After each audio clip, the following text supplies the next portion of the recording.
promote opportunity and equity.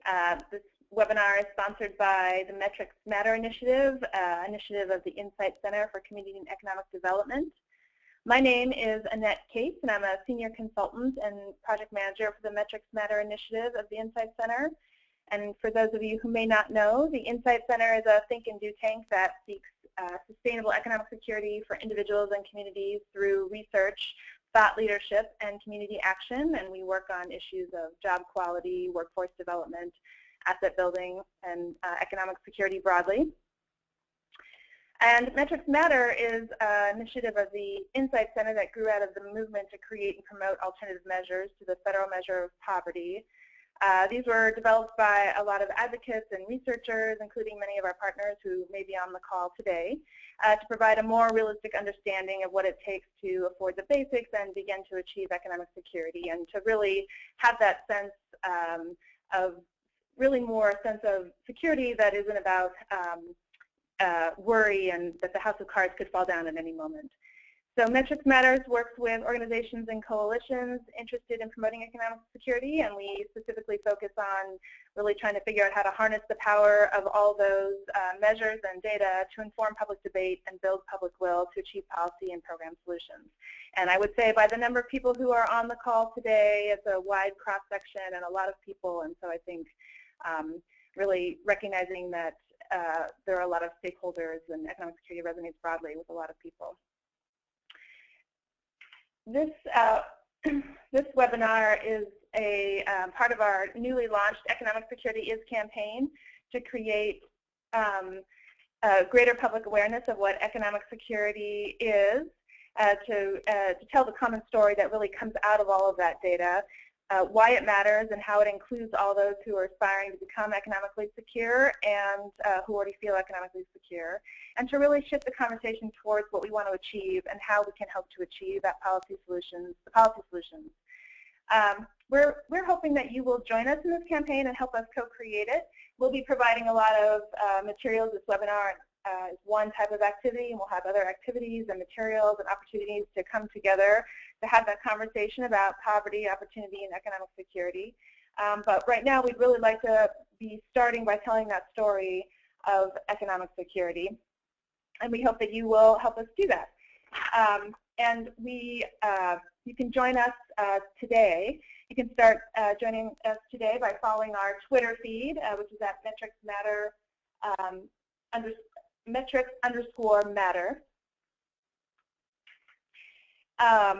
And you can be live tweeting throughout the webinar. The campaign, as we go forward, will be using the hashtag #MetricsMatter and economic security.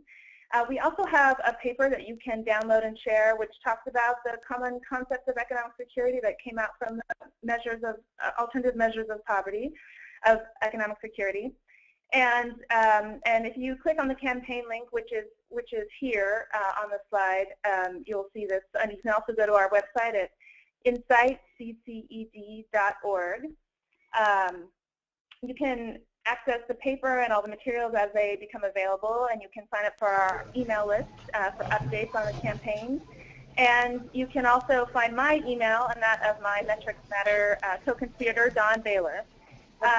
In addition, if you log on to our site, our campaign website, you'll see that we have a Tumblr account with videos of people talking about what economic security means to them and what it would look like if everyone in their community were economically secure.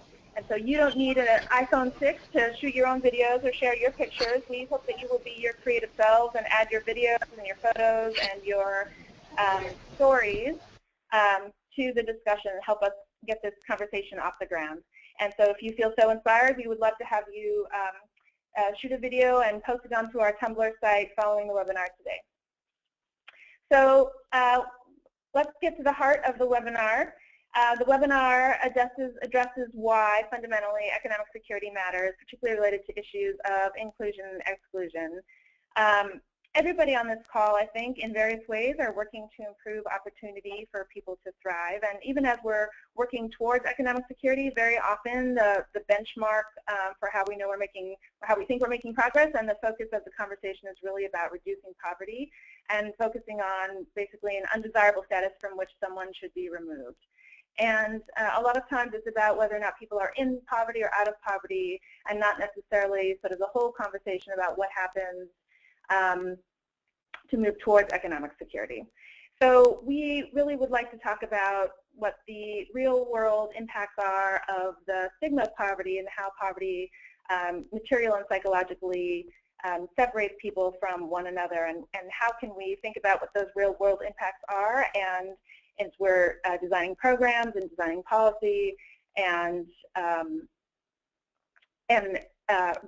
conducting outreach and talking to one another, and how can we be thoughtful about this communication so we are lessening the impacts and not inadvertently reinforcing the tangible effects of stigma as we provide the services and conduct our outreach. So we're lucky today to be joined by Crystal Hall, who's an associate professor of the Evans School of Public Policy and Governance, who will be talking about the actual psychological impact of stigma of poverty and the real world impacts. And then we'll have some time for question and answer after that. And Anika Fatia will then be joining us from Public Works. She's the Director of Outreach for Public Works, and we're lucky to have her, who'll be talking, sort of extending that conversation and responding to Crystal's presentation, excuse me, with some food for thought about the intersections of race and poverty and how we can think about how we might consider our communications going forward to have lessons going forward about improving our communications towards economic security and inclusion. And we'll have some time for questions and answers after that. So before I hand this over to Crystal, just a few webinar logistics. Hopefully you can all hear us okay, and hopefully you can see the screen. If not, please feel free to send in a question on your, see here. On your screen, you can see you should all have this box up next to the screen of information. And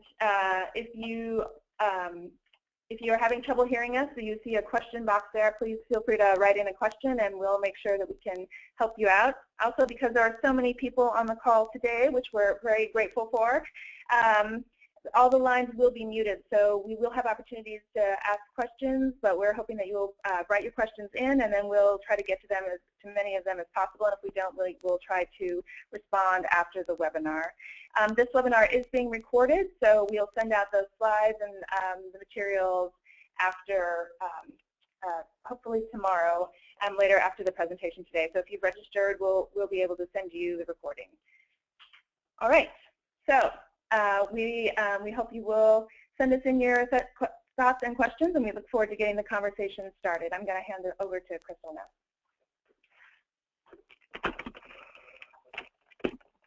Thank you, Annette, and thanks everybody for participating today. I'm very, very excited to be here and excited to talk to you a little bit about my perspective. Before I get into a discussion about stigma, a little bit about myself. I am an assistant professor at the Evans School of Public Policy at the University of Washington, and my background is in psychology. I study a mixture of social and cognitive psychology, and I'm very interested in using what we know about psychology to understand decision-making in the context of poverty to help us think about how we design and implement policies and programs, and how we can take into account these insights from psychology to make better assumptions about and advocate for in a more effective way low-income individuals.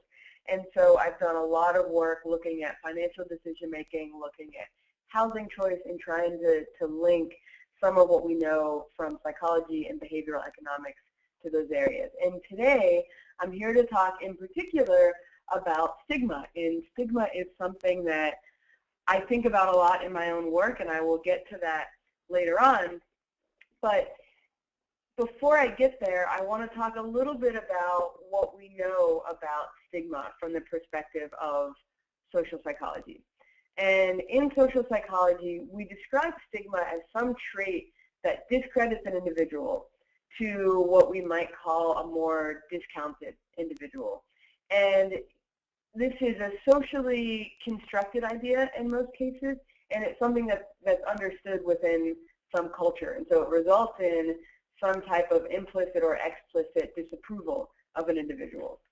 And it's very closely related to similar concepts of prejudice and discrimination, but for the purposes of our conversation today, we won't get into those details very much.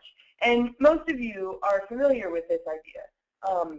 And we can think of many examples of this. And so we know that race, ethnicity can be stigmatizing, something like education, illness, both physical or mental, disability, religion, gender identity, sexual orientation. These are all traits that can be stigmatizing. And within the field of social psychology, there's been a lot of research to try to understand different dimensions of these stigmas and what types of impacts they may have on different behaviors. And to give you one example of what that means is to think about the idea of concealability of a stigma. So an individual who is black, for example, has a stigma which most of the time, in most cases, they're not able to conceal. An individual that comes from a low-income background, on the other hand, might be able to conceal that stigma more easily in certain social situations. And there's been a lot of research looking at what are the psychological costs someone has of choosing to disclose a stigma, and what are the impacts on individual self-esteem, because it can make it harder. For example, if you're someone who is maybe you're a worker in the United States who is from another country and isn't documented, there can be some benefits to finding other people like you, but there are also potential costs to disclosing the stigma. And you can think about other stigma like perhaps sexual orientation, where you'd see a similar pattern.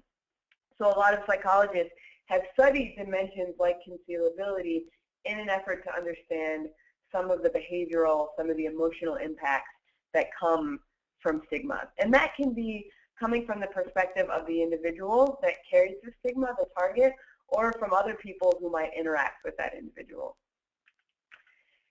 We're here today, in particular, to talk about the stigma of poverty. And just to give you just a handful of some things that have come out of work in psychology and related disciplines, to give you a sense of what we know about the stigma of poverty. In general, we find that individuals that are impoverished tend to have, especially when the stigma is highlighted, generally more negative than average self-concept. And a lot of that is related to self-esteem. We know that in particular, there is a negative stigma associated with an individual who uses welfare or other types of social support.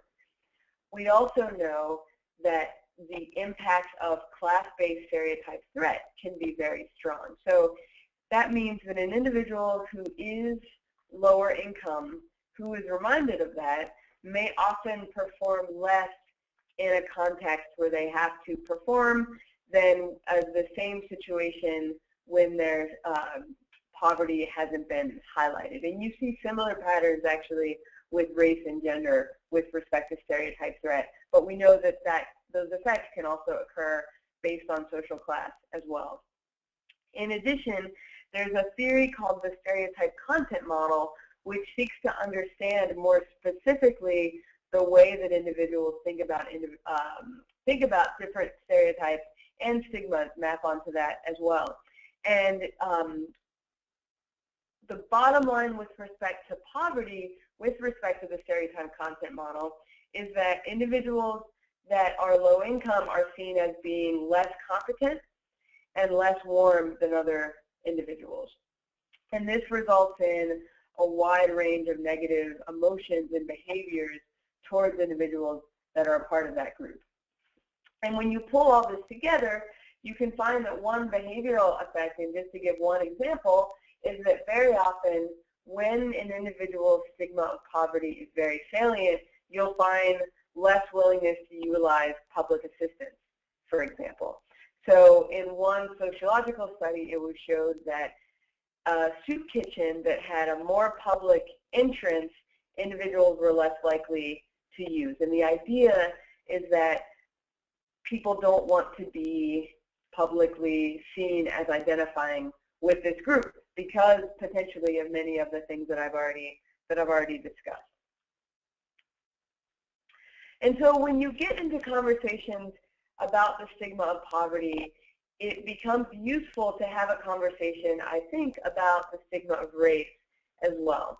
Because very often, in a practical sense, these two can be very, very intertwined, often overlapping, but not necessarily. And within the field of social psychology, there's little research that directly compares the two.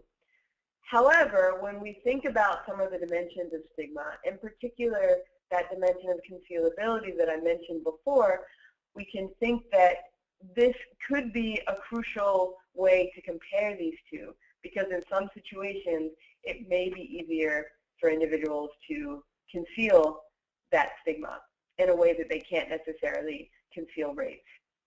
And I think it remains an open question as to whether or not, and perhaps when, the stigma of poverty is more psychologically costly for those individuals. And I think as a researcher, this is a really important empirical question that could be an important tool in understanding some behaviors and some emotions that we see associated with both of those groups. Again, from the perspective of individuals in those groups and from the perspective of individuals who interact with and work with people in both of those groups. And one perspective that I think is very useful in doing that is thinking about the psychology of scarcity and about the cognitive effects of people that have to deal with scarcity. And we know that in general, all individuals struggle with managing less resources than they might like to have. And two that I think are very easy to understand here are time and money. Very often we need more money, we need more time. And when we're faced with a resource that we don't have enough of, we have to decide how to manage the resources that we do have to accomplish what we want to accomplish. And many psychologists have shown that you can see strikingly similar patterns around how people manage and often mismanage these resources. And there's a great recent book called Scarcity, written by two psychologists, that discusses this at length. And one of their main takeaways here is that when people are faced with less resources, they often have to make real-time trade-offs to cope with that. So you can imagine if you have a deadline and you're getting very close to the deadline or perhaps behind the deadline, you essentially have to borrow time from other tasks before you move forward. And so it can result in people that are very busy ending up being even more busy. And when you think about that same idea with respect to money, it can also mean that maybe people that are poor remain more poor. So this book discusses this, and I think that there are a lot of useful pieces we can take from this when we think about understanding scarcity and understanding poverty more broadly.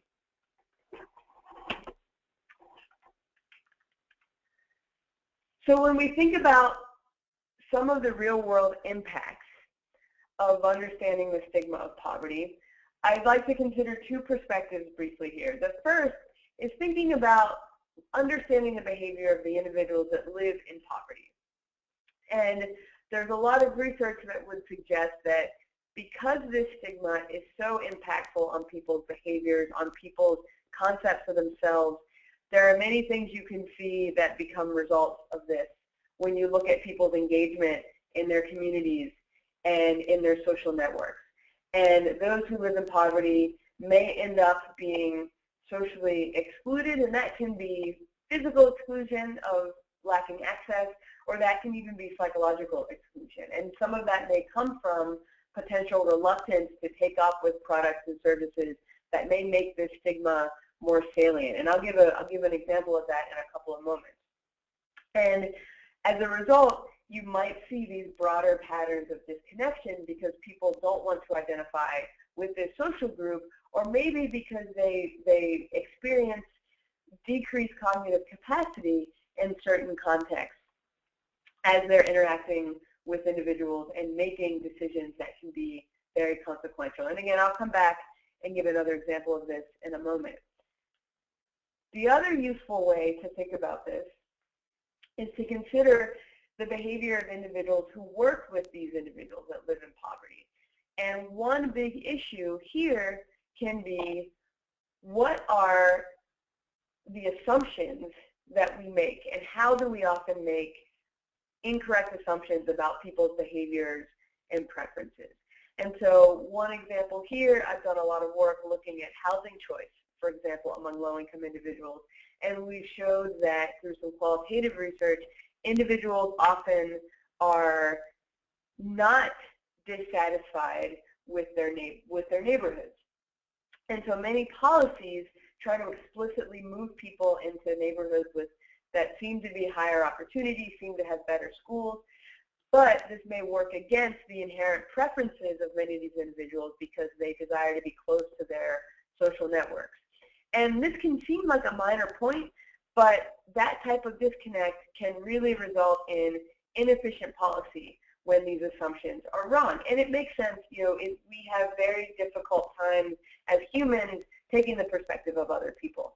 And so there may be existing structures, programs, policies that might reinforce some faulty assumptions, which just may cause our programs and policies to work less effectively. And so overall, a couple takeaways here, and one more example that comes from my own research. When I think about stigma in my own work lately, I think a lot about what are the real-time impacts that this has on behaviors and decision-making that is often very crucial. And can we better design some situations that essentially acknowledge the additional difficulty that people may have when they are encountered with a very salient stigma. And so one example that I'll give for my own work looks at an intervention that seeks to directly help people in a situation when the stigma of poverty is very salient. I've done some work looking at the idea of self-affirmation as an intervention that will alleviate some of the stress caused by the stigma of poverty. And we look at, in a soup kitchen, trying to encourage people to take up information about the Earned Income Tax Credit and about pre-tax prep. And what we show here is that when we affirm individuals, and so we compare a situation where an individual is asked to reflect on their day-to-day routine, and we compare that to some individuals where we ask them to reflect on a situation where they had some type of success, some type of positive experience, and we have them tell us about it in detail. And what we find is that this technique, which works for any individual, right, but in this particular context where the stigma is very salient, folks are in a soup kitchen and they're being asked to reflect on their income and make decisions about it, what we find is that the folks that were affirmed first are more likely to engage. They want information about this benefit to them. And we believe that this is because the affirmation allows them in this moment to have less of the cognitive effects, the negative effects that might cause them to otherwise disengage and not show any interest in this program. And so this is just one example where we can more effectively message to folks, more effectively communicate with folks, and help them make decisions that may cause more positive impacts in the long term. And so I'll stop there, and we have some time for some questions. Great, thank you, Crystal. I'm going to pull up the questions here. So if anyone has questions, please feel free to write them in the question box and send them in, and we can answer your questions. Crystal will be ready to answer your questions for anyone who has understanding. I think it's interesting to hear about how the stigma can affect both people when they're trying to access benefits and also, I think, public opinion. And I don't know if Crystal, if you can say anything about what you think in terms of a little bit more about the social exclusion aspect of stigma of poverty. Yes, so I think, and we've got some questions coming in, but I'll respond to that question first. I think the exclusion piece is interesting because what we see is that very often individuals are reluctant to engage in a situation where it will be very highlighted for them that they are poor. And people don't want to identify as being a member of a low-income population. They like to explain their situation as being temporary or as being something that is changing. And so that unwillingness to often seek help or to engage with others can cause for more exclusion. And there's some great researchers that are looking at this now, particularly in suburban populations, and looking at how very often low-income individuals are more socially excluded in those contexts. So we'll come into some of your questions now. Go ahead. So one question is, how can the nonprofit sector better address issues of stigma surrounding poor and low individuals they serve? Stigma seems to permeate throughout the sector, and the lack of diversity of staff and boards on nonprofits, and lack of people who've ever been poor or low income working in nonprofits in food justice, affordable housing, and anti-poverty organizations.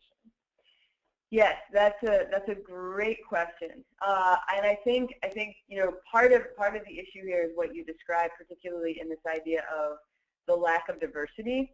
And I do think it's very important to have a good handle on the perspective of the folks that you are working with in the design of programs and policies. And it's something that I think seems very simple, but is so often overlooked.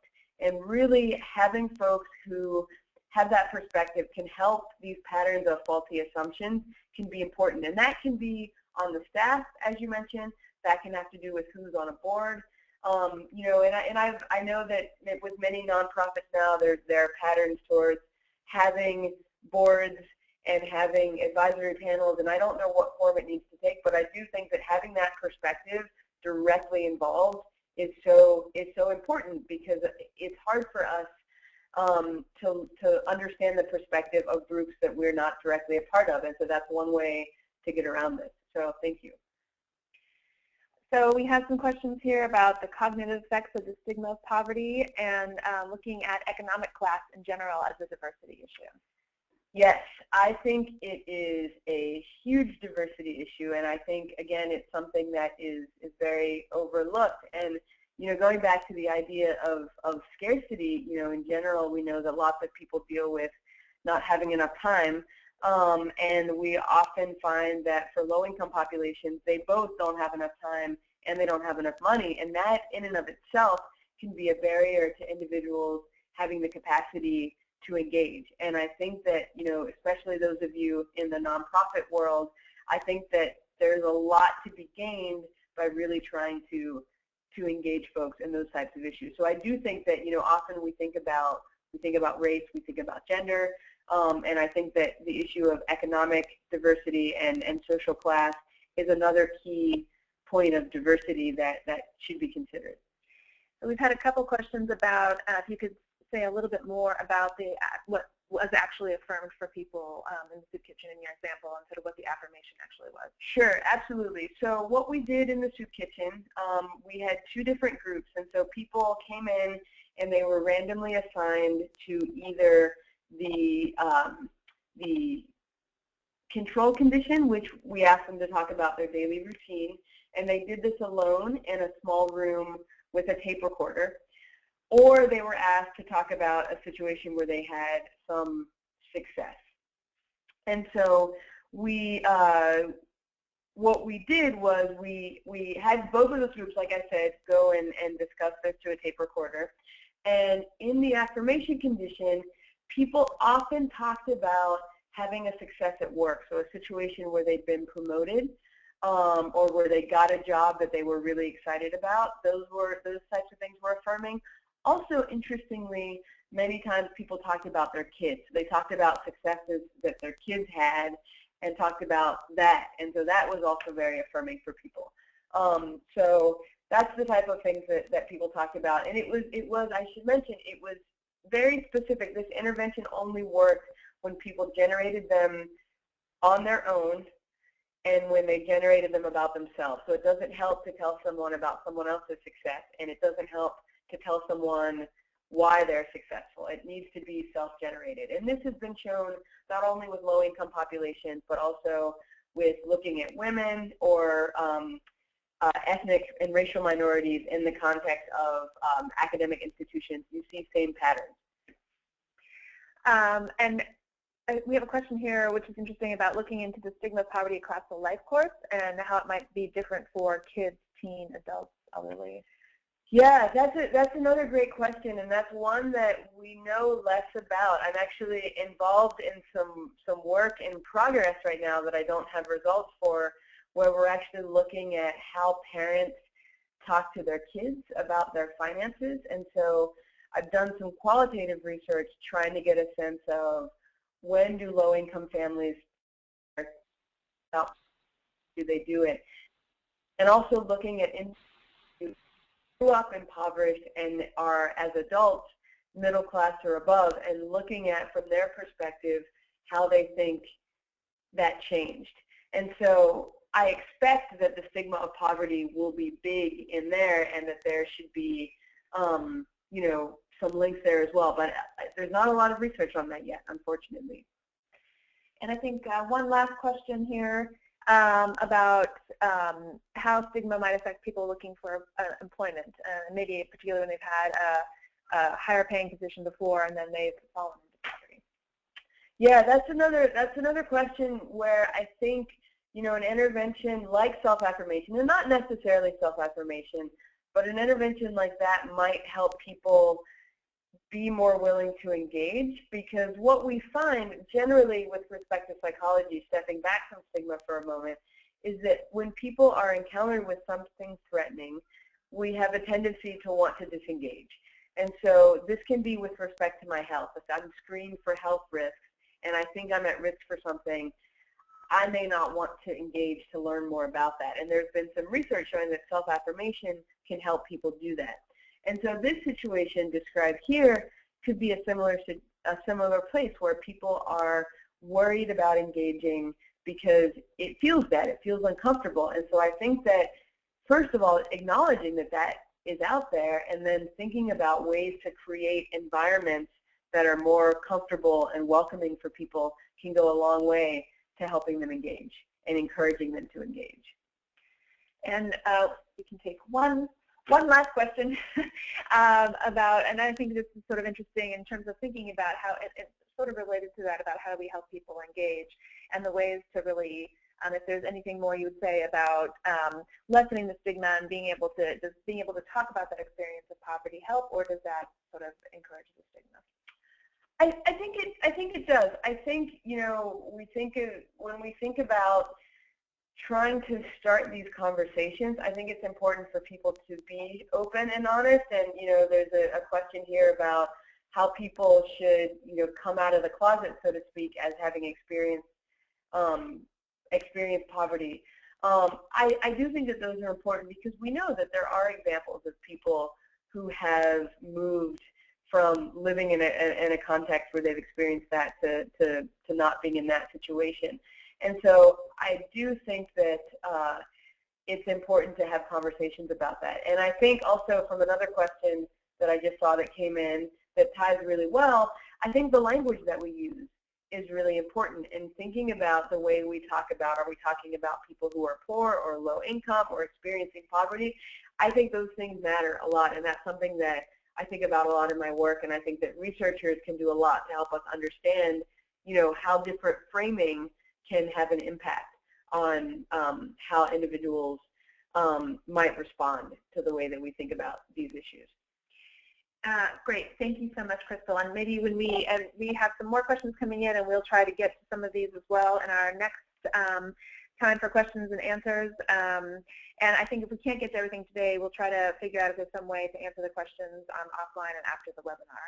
And in case, I know some people have had some technical difficulties getting on or hearing, and in case people are hearing, just to reiterate, we are recording the webinar, and so we will be sending out the materials and the recording to you shortly after the presentation, in case you've missed any of this.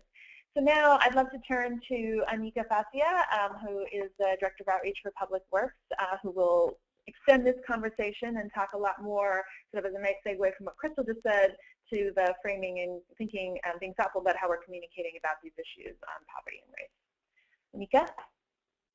Yeah, can you hear me? Yes, great. Go ahead. Thank you.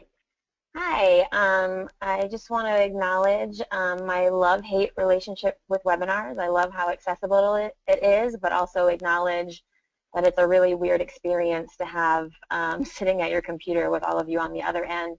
So I do want to say on the front end that please utilize my contact info after the webinar so we can expand on this conversation and talk more about how this plays out in your work in terms of framing. I'd love to be here for you after the webinar. So just a little bit about public works. So we've been around for a little bit over a decade, and we used to be a program out of Demos, if any of you are familiar with Demos out of New York.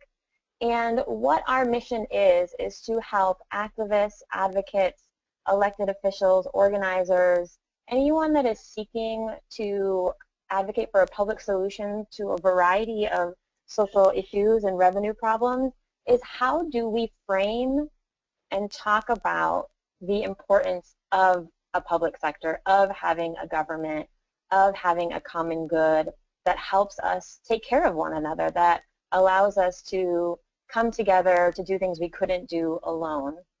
And a lot of that is tied to how we frame our issues, because the way that we frame our issues can lead to a lot of what Crystal was talking about that has real-world implications on how we see each other, what policies that we will be for and what we're against, what we choose to engage in, and how we see each other as community members and neighbors.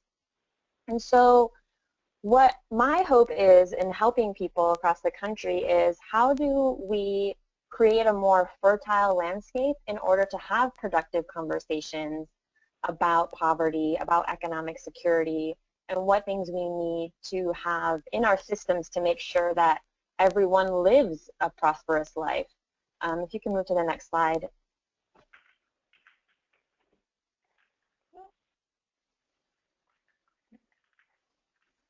So this isn't about, if you can go back one still.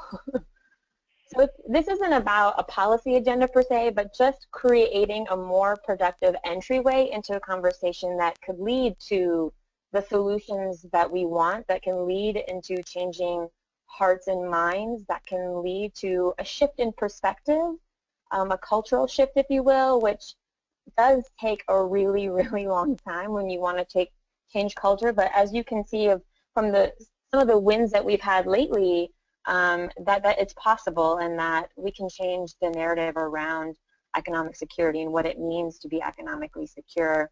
But what that means is that we have to be repeating really helpful frames and continue, over and over saying the same, what seems like sound bites or frames over and over again until it can really permeate the culture that we live in and become, the new language that we all speak to.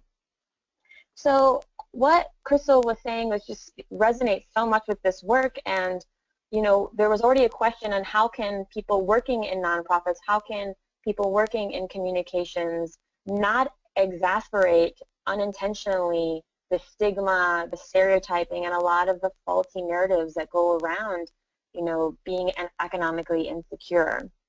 And so this first slide really speaks to a lot of the ways that we otherize each other inadvertently, using shorthand to just describe people that we're advocating on behalf, people that we know, people that we are, and just how that really labels and puts people in this situation that they can't get out of. And with it comes a lot of stigma, with it comes a lot of stereotyping about what this person may be like, what choices they made, which really makes it hard to advocate for policy solutions in the sense that these are structural issues at hand, and that there's a lot more context that goes into where people find themselves where they are. And so we're really missing the landscape. And I understand as journalists, as advocates, that it's really hard sometimes to put all that in a soundbite. We're not really embracing nuance when we're trying to get a message across. But how can we still insert a little bit more background? Because if we don't tell the story ourselves, it'll be filled in by others, and that story is largely unproductive, unhelpful, judgmental, and full of stigma. So if we can go to the next slide. And when we otherize one another and put ourselves in these boxes of the poor, the vulnerable, people living in these situations, we set up this idea that our states are separate from those people, or from people we don't identify with that we assume are like that. And so we are really not setting up a productive ground for us to talk about policy solutions that would bring about economic security, especially if with those stereotypes and that stigma around otherizing, we are individualizing that issue and having people believe that those were choices people made, that that was a part of a behavioral problem, a cultural problem. And so then it's really hard to make the case for a structural or policy solution that needs to happen, or recognize that there may have been a time where you were in that same position. And so what are we doing in our language that really continues to separate us versus bring us into a larger whole together? You can go to the next slide. So the goal is that no matter what we're talking about in our policy, that everything that we speak to links us to a shared fate, that what happens to me impacts you, and vice versa. And so there are some ways that a lot of researchers like the Frameworks Institute, our team at Topo's partnership, have done that helps people see the need to have these structural solutions, these policy solutions that make it easier for us to become economically secure, instead of feeling that this narrative that is pretty common, not pretty common, but very common in the United States, of this idea of self-sufficiency. And you don't have to look very far to, on an anti-poverty website or any, group that is working actually for economic security, using terms like self-sufficiency and the poor and the vulnerable, which really individualizes the people who are most impacted, and in a framing sense pushes this idea that we want you to become self-sufficient, when the larger problem is that we do need public systems to help us be economically secure. It's not about being self-sufficient. It's about how do we all take care of one another, how do we all create systems that make sure that no one is left behind, that we're all making a dignified wage, that we have jobs that help us make our ends meet, rather than just being able to do everything on our own. We're not trying to create conditions where we have to be on our own. We can go to the next slide. So these are just some questions to ask ourselves when we're defining a situation at stake. We often talk about situations in terms of people and what they're going through, which in a lot of ways does change hearts and minds. People love, a human story, to see someone rising above. But a lot of the times, and on the opposite side, is that when someone isn't doing well, people refer to this exception to the normal. If this person was able to rise above, why can't this person? And so that's kind of the box that we put ourselves in when we limit ourselves to personal stories, or just focusing on individuals, rather than expanding this into a landscape, sort of describe the history of the situation. What were the policy decisions that brought us to the economy that we're in, the state of job opportunities that we're in, to describe why a neighborhood looks the way that it does. It didn't happen by accident. There were policies, policy decisions that were made that created the situations that people are now stuck in, that are excluded, that are isolated. And so are we answering those questions when we are talking about what's at stake? Are we talking about how this has impacted people's resilience and ability to take care of their family?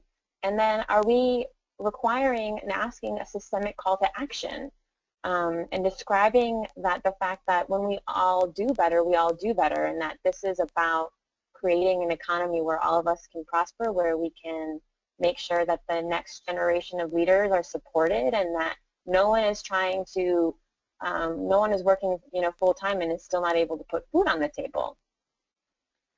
You can go to the next slide. So this is just expanding on, this is also what Crystal was referring to earlier, is that, the way that neighborhoods and communities are set up because of a lot of the policy decisions that were put in place. It perpetuates often what people see as people's behavior and stigma around being economically insecure, is that like they all want to live together, or this is, like they're not putting together the pieces. We're not putting together the pieces of the barriers that are all needed, or opportunity structures that are needed to become prosperous. So if you live in a neighborhood where you don't have access to public transportation, and it's hard to find a job with, living wage opportunities if you can't get there, or you don't have access to a doctor and therefore you're sick and then you aren't able to go to work, and then you're living paycheck to paycheck and you lose one paycheck and then you're out of a job, and so on and so on. This domino effect that happens is really missing from the story, and we're usually describing situations in an isolated incident and not talking about all the structures that are connected and what those barriers are to them. We'll go to the next slide.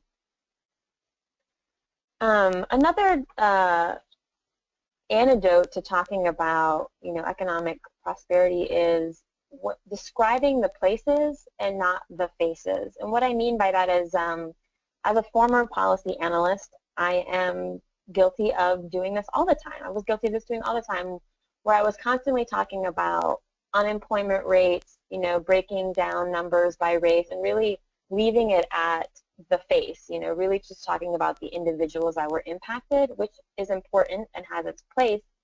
But we need to hear the, the context of like, what are the job opportunities in this area, and what communities are being excluded and why. And so really adding to the story instead of just talking about like who is unemployed by race, and moving further to describe a much larger ripple effect about what's happening in our economy.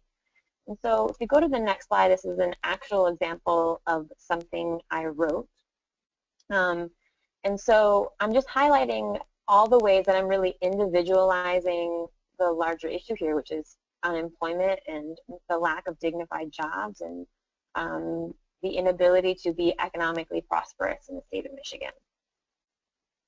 So it's factual, it's true, this is what was going on, but if you flip to the next slide,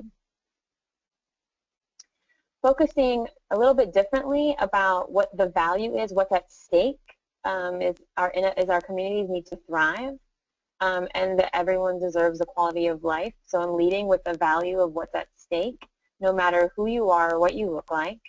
And then talking about that there is an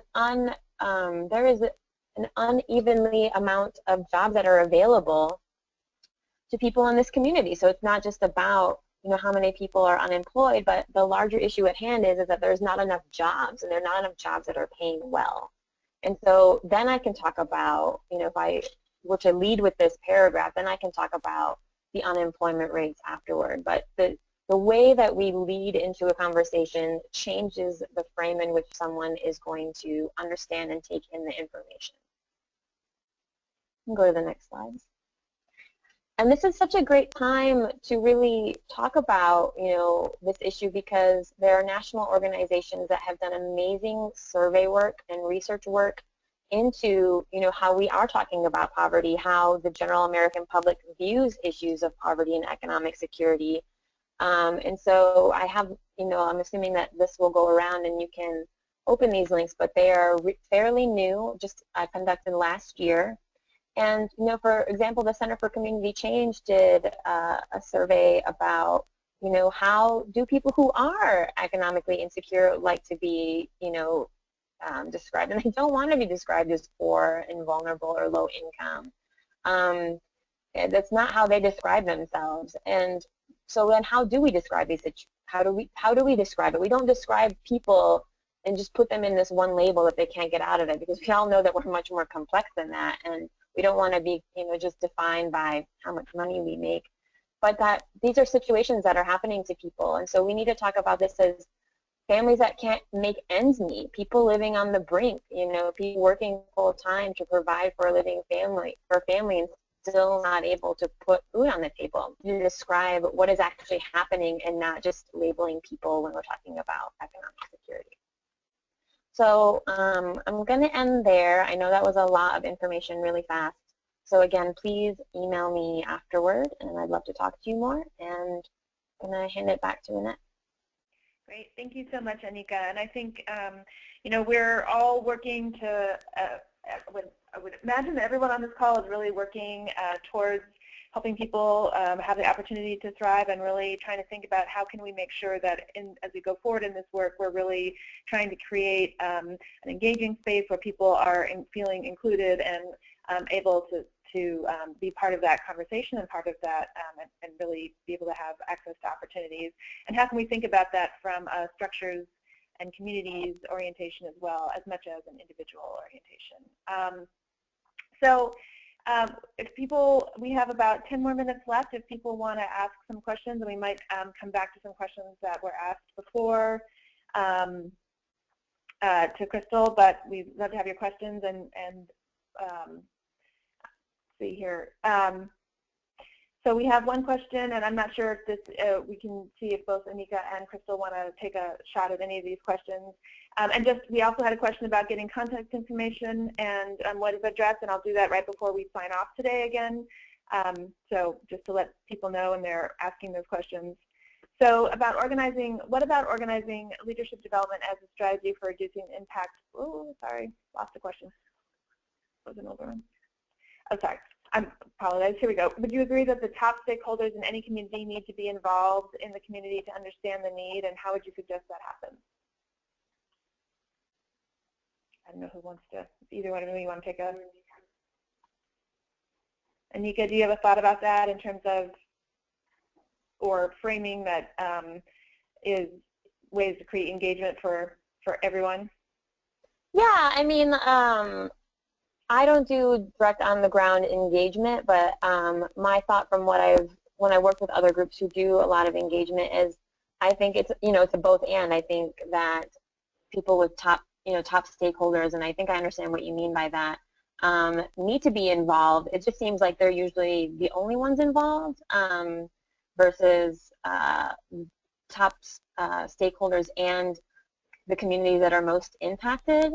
And I think this also speaks to, the question that was asked earlier, is that, how do we change our nonprofits to be, who work on a lot of these issues but are not represented by those that are impacted the most. And I think this speaks to, understanding the need as well, is that if this doesn't happen at the very onset of the development of an organization, of an initiative or a campaign, it is going to be so much harder to backpedal to hear those voices if they were not a part of the process from the very beginning, because then we have this setup of a power dynamic, and whose voices are the most elevated.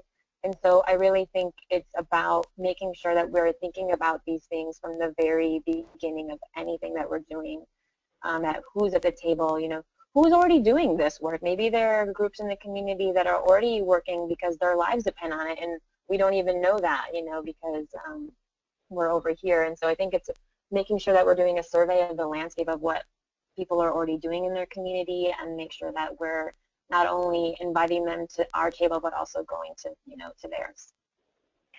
And I would just say too that I think, and either of you can say if you think this is correct or not, but I think to the extent that we're able to use language which connects people to one another, then I also think that is an opportunity for people that it affords an opportunity to do less otherizing, and people may be more interested in participating if they hadn't been before in some of these efforts. Mm-hmm. Right, We exactly. have a question about language examples. If a nonprofit was going to have a day-long event focusing on how to help business and public officials better understand poverty, perhaps it would have been called a poverty summit. What's a better way to frame that? An economic security summit, or how would you think about that differently? That's a great question. I think that your suggestion is great because we want to focus on what we are trying to achieve. What is our vision, that we're wanting to get to? And so, economic security is the goal, but maybe, expanding on that in a tagline or in your pamphlet, because I know that it's still just it's the conference title, so you don't want it to be really long. But I think always having a vision of what you're trying to achieve be really part of the messaging and at the forefront. So we're not, we are trying to achieve economic security. Great, thank you. And can you talk more about how to make our language clear but not otherizing? The example that comes to mind is the new phrase to describe youth who are disconnected from school and work as opportunity youth, which isn't stigmatizing but also doesn't make sense to people who aren't in the know. Yeah, this is great. I feel like I think a lot of the words that we use are, in our vacuum in the network that we work in of advocates. And so a lot of it is just making sure that we are taking a sentence to describe what that actually means. And unfortunately, like that, it's hard, that's a fine balance in being really clear and not jargony. But so when you're saying opportunity youth, like what does that mean? Like, how would you explain that to me? Does that mean that we're, cultivating youth that have more opportunities to what? And so I know that is not the best answer right now. I feel like that's something that I would love to talk out with you. I think sometimes that's part of just like talking it out and getting to like the why you're doing this and the values behind it, and that usually helps us lead to a really good way to describe it. So hopefully I will hear from you, and that my contact information is on the slides. But usually it's a thought process that gets us to a more clear understanding of how to relay this to the broader public. Thank you, Anika. And one more question that might be for both you and for Crystal. What is the best, are there suggestions for how to convey the reality of poverty to key stakeholders, either elected officials, funders, etc.? Sometimes poverty simulations might seem offensive, but are there more impactful trainings that you can share, other ways to convey that reality, maybe with that personal story?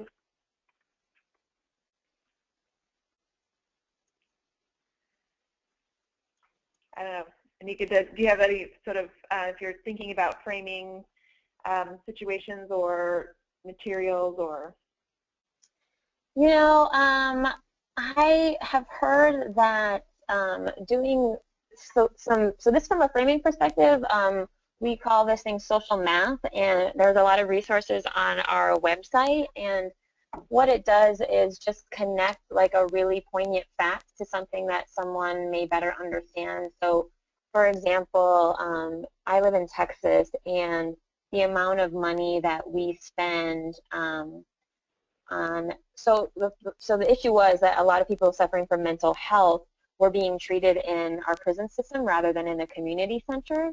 And so one of the examples I use for social math is that the amount of money that we spend on by treating someone with mental health in a prison is the amount of groceries we would spend for a family of 4 in a month, versus a pound of cheddar cheese like a week if we were able to treat our community members in a hospital or in a center.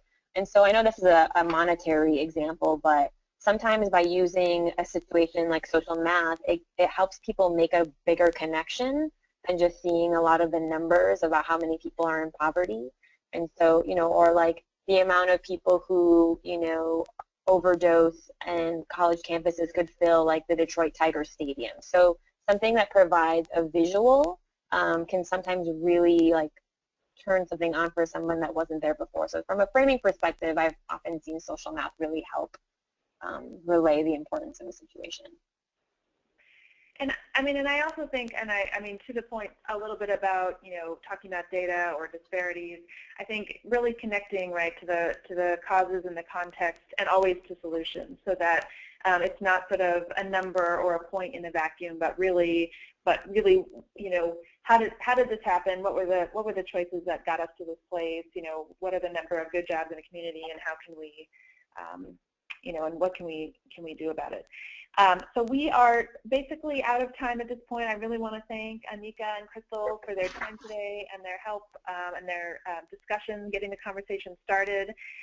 Just to reiterate, you can find more information about the Economic Security Is campaign, and we'll be following up with materials and activities and opportunities to come together around these issues.